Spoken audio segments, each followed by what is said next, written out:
Hello everybody. If you want to read all the stories in full, please go to www.steveuk.blog. Thank you. Short story 576, The Last Seed. Intermediate. The dust blew across the cracked ground, a constant reminder of Earth's past. Elara, a botanist, adjusted her goggles. For years, humanity had lived under domes, the outside world a barren memory. Her mission? Find anything green, anything alive. Today, her scanner beeped, not for a plant, but for an old buried structure. It was a research facility, forgotten for centuries. Inside, the air was still, thick with the smell of decay and old metal. Elara's light beam cut through the darkness. In a sealed chamber, on a pedestal, lay a single object.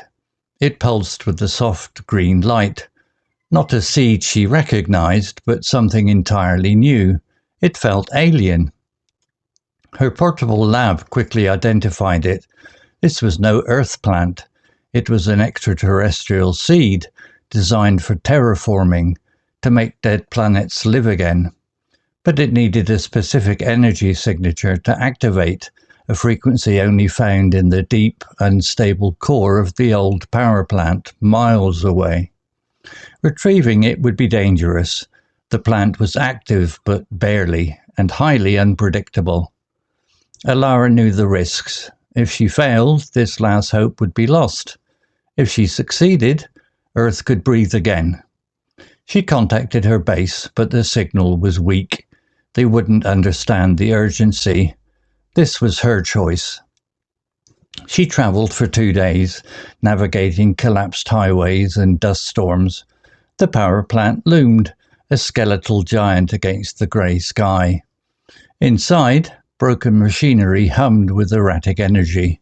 Automated security drones, relics of a past era, still patrolled. They were slow, but their lasers could easily melt her suit. Elara moved carefully, using her knowledge of the old blueprints she'd found. She dodged the drones, their red beams narrowly missing her. Finally, she reached the core chamber. A single glowing crystal vibrated with the exact frequency the seed needed.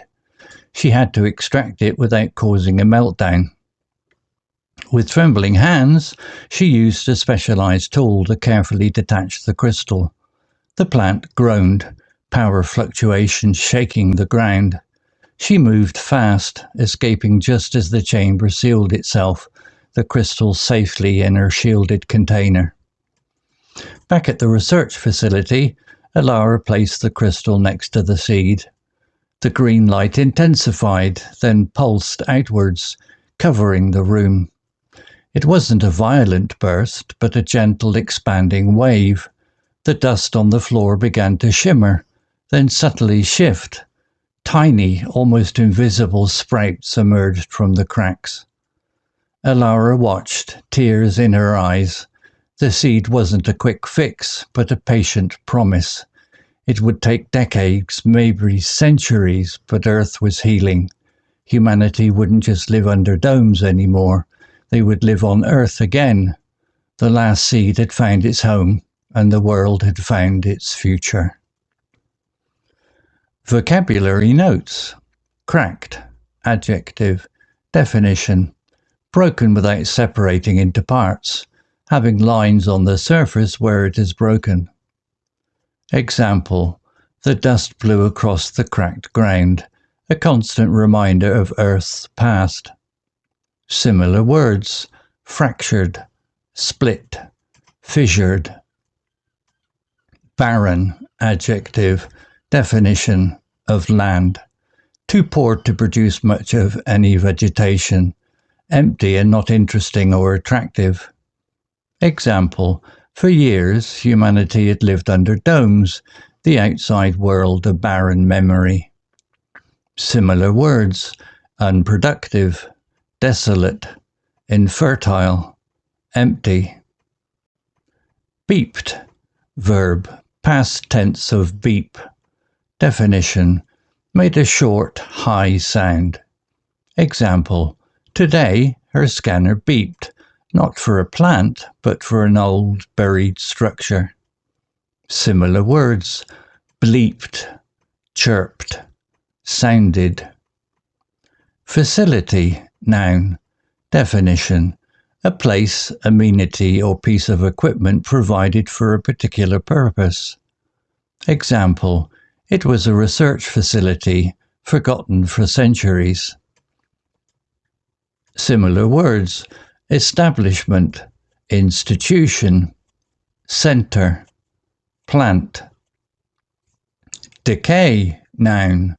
Definition, the state or process of rotting or decomposition, the process of decline or deterioration. Example, inside the air was still, thick with the smell of decay and old metal. Similar words, decomposition, rot, deterioration, decline. Pedestal, noun. Definition, the base or support on which a statue, obelisk, or column is mounted. Example, in a sealed chamber on a pedestal lay a single object. Similar words, base, stand, support, plinth. Pulsed, verb, past tense of pulse. Definition, produced a regular, rhythmic beat or throb. In this context, it refers to light appearing and disappearing rhythmically. Example, it pulsed with a soft green light. Similar words, throbbed, vibrated, flashed, rhythmically. Alien, adjective. Definition, belonging to a foreign country or nation, unfamiliar and disturbing or distasteful. In science fiction, it often means from another planet. Example, not a seed she recognized, but something entirely new. It felt alien. Similar words, foreign, strange, unfamiliar, extra-terrestrial. Extra-terrestrial, adjective. Definition, of or from outside the Earth or its atmosphere. Example, it was an extraterrestrial seed designed for terraforming. Similar words, alien, cosmic, unearthly. Terraforming, noun. Definition, in science fiction, the process of transforming a planet or moon so that it resembles the Earth and can support human life. Example, it was an extraterrestrial seed designed for terraforming to make dead planets live again. Similar words, planetary engineering, environmental modification for space. Signature, noun. Definition, a distinct mark, characteristic, or sound indicating identity. Here it refers to a unique type of energy. Example, but it needed a specific energy signature to activate, a frequency only found in the deep, unstable core. Similar words, characteristic, pattern, mark, indication. Frequency, noun. Definition, the rate at which something occurs or is repeated over a particular period of time or in a given sample. Here it refers to a specific wave property, like in radio waves. Example, a frequency only found in the deep, unstable core of the old power plant. Similar words, oscillation rate, wavelength, related concept. Unpredictable, adjective. Definition, not able to be foreseen or known in advance, uncertain. Example, the plant was active but barely, and highly unpredictable. Similar words, erratic, volatile, changeable, uncertain. Urgency, noun. Definition, importance requiring swift action. Example, they wouldn't understand the urgency. This was her choice. Similar words, immediacy, criticalness, pressing need. Navigating, verb, present participle of navigate. Definition, planning and directing the route or course of a ship, aircraft, or other form of transport, especially by using instruments or maps. Here, moving through a different area. Example, she travelled for 2 days, navigating collapsed highways and dust storms. Similar words, steering, guiding, traversing, finding one's way. Loomed, verb, past tense of loom. Definition, appeared as a shadowy, indistinct, and often menacing form, especially one that is large or threatening. Example, the power plant loomed, a skeletal giant against the grey sky. Similar words, emerged, appeared, ominously, towered. Skeletal, adjective, definition, resembling a skeleton, especially in being very thin, here referring to the bare, exposed structure. Example, the power plant loomed, a skeletal giant against the grey sky. Similar words, gaunt, bony, bare, structural. Relics, noun, plural of relic. Definition, an object surviving from an earlier time, especially one of historical or sentimental interest. Example, automated security drones, relics of a past era still patrolled. Similar words, remnants, artifacts, remains, vestiges. Patrolled, verb, past tense of patrol.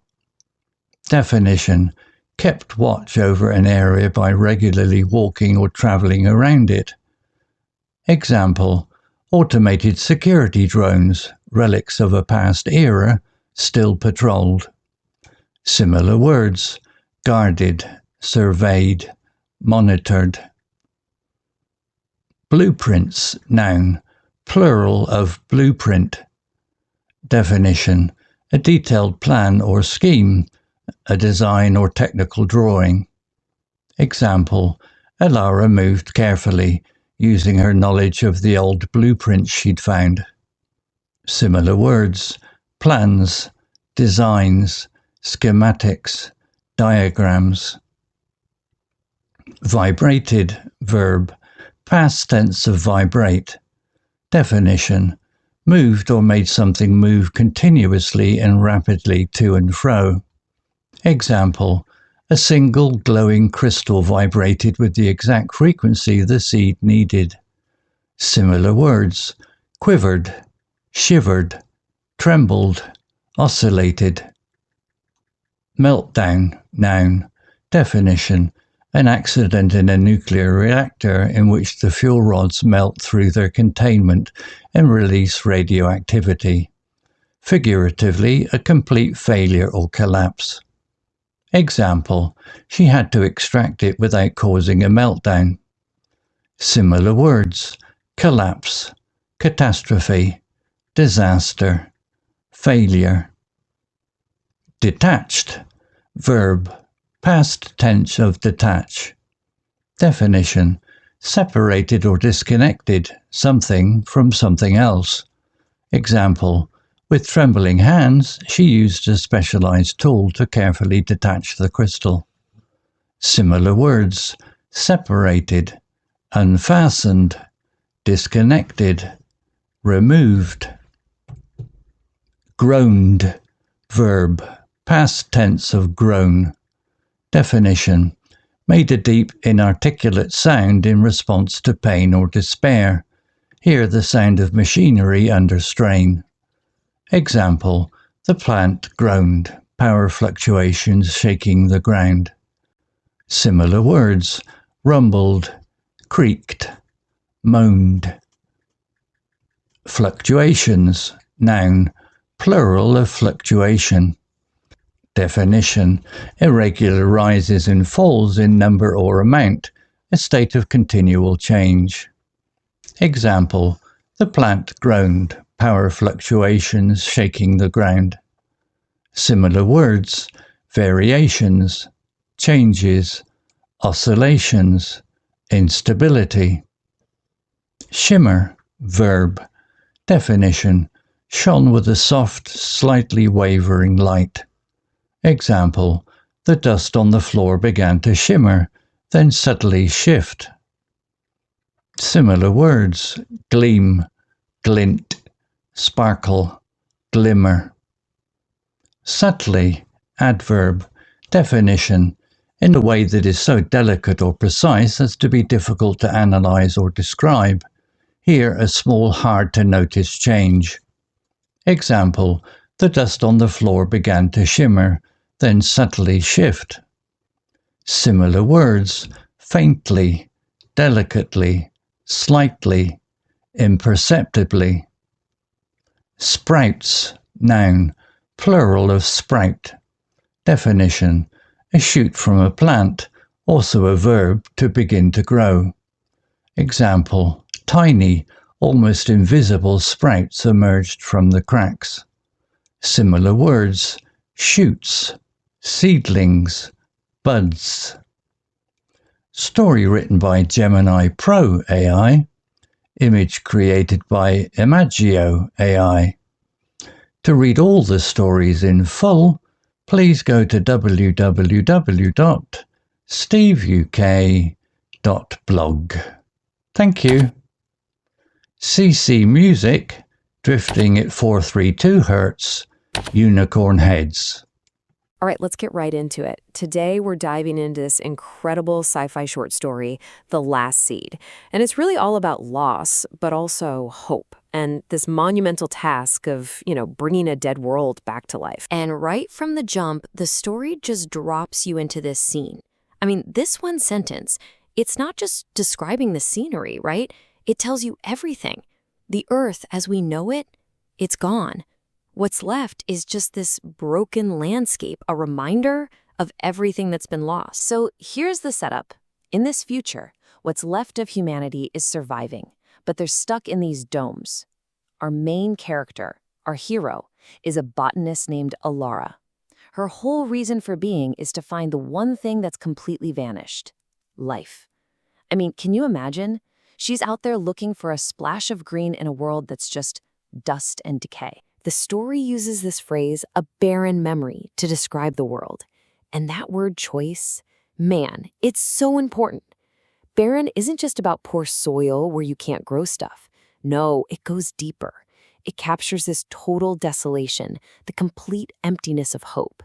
That's the reality Elara is up against. And just when you think it's completely hopeless, her scanner goes off. But here's the twist. It's not a plant. It's leading her to this old, forgotten research facility. And this moment right here, this is where the whole story just pivots. It's not about searching anymore. Now, it's about discovery. And the imagery here, it's just so good. Think about it. A world of nothing but gray and brown. And then suddenly this pulse of soft green light. And the way it's presented on a pedestal, like some kind of sacred artifact, it immediately signals that this thing is special. It's not from around here. So yeah, this is no ordinary seed. This is straight up alien tech. It's a tool built for a purpose so huge, it's almost hard to wrap your head around. Terraforming. And terraforming, that's the key idea that pushes the whole story forward from this point. It's basically about, well, literally remaking a world, engineering a dead planet back to life. So Elara didn't just find a seed, she found the blueprint for a new Earth. But of course, it's never that easy, is it? So the seed, it's not just plug and play, it needs a key to unlock its potential, a very specific energy signature. And guess where that energy is? Yep, in pretty much the most dangerous place you can think of. The unstable core of a derelict power plant. And just like that, we have a new mission, a really clear high-stakes quest. Okay, so you can feel the entire tone of the story shift right here.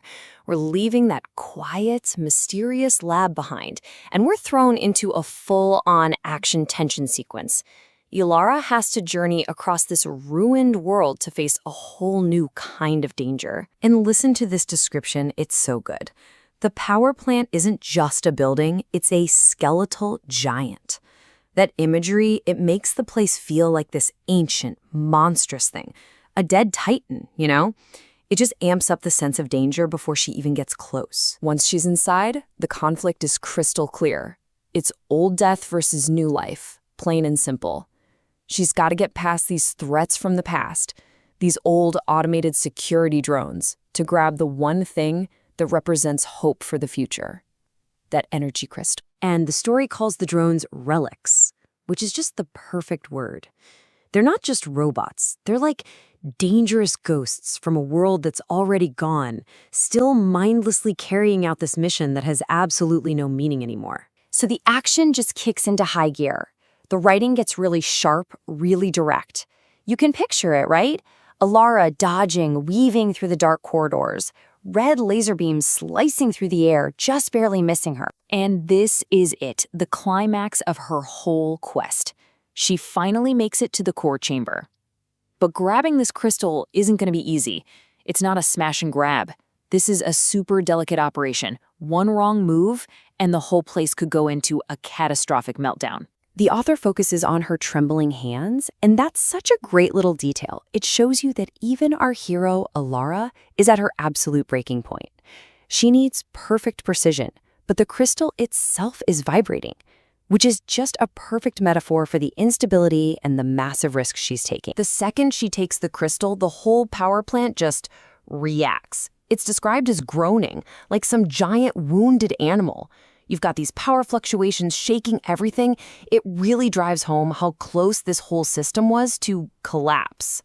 Her escape is a flat-out race against the clock. So after all that craziness, all that action and tension, this story's tone shifts again. It goes right back to that quiet, hopeful feeling we had at the start. Elara makes it back to the lab, and now we finally get to see the payoff for her incredibly dangerous trip. And here it is, the cause and effect, right in front of us. She does this one simple thing, places the crystal next to the seed, and the result is, well, it's a miracle. But it's not some big, flashy explosion of life. It's something much quieter, much more profound. Just these tiny, almost invisible sprouts starting to push up through the cracks. You know, when you look back at her journey, there are a few key words that really paint the whole picture, don't they? The big goal was always terraforming. The problem was the barren planet. The things in her way were the relics from the past, and the immediate danger was the fluctuation in that dying power plant. Each of those words was like a stepping stone. And that really gets us to the heart of the story, to its main theme. Bringing Earth back isn't going to happen overnight. This seed, it's not a magic wand. It's just the start of a very long, very slow process. It's telling us that real, meaningful change takes patience. It takes dedication. It's a promise, not an instant fix. So this story leaves us with this powerful idea of a patient promise. And that kind of makes you think, doesn't it? What future are we patiently trying to build today? What seeds are we planting? And maybe more importantly, do we have the patience to stick around and watch them grow?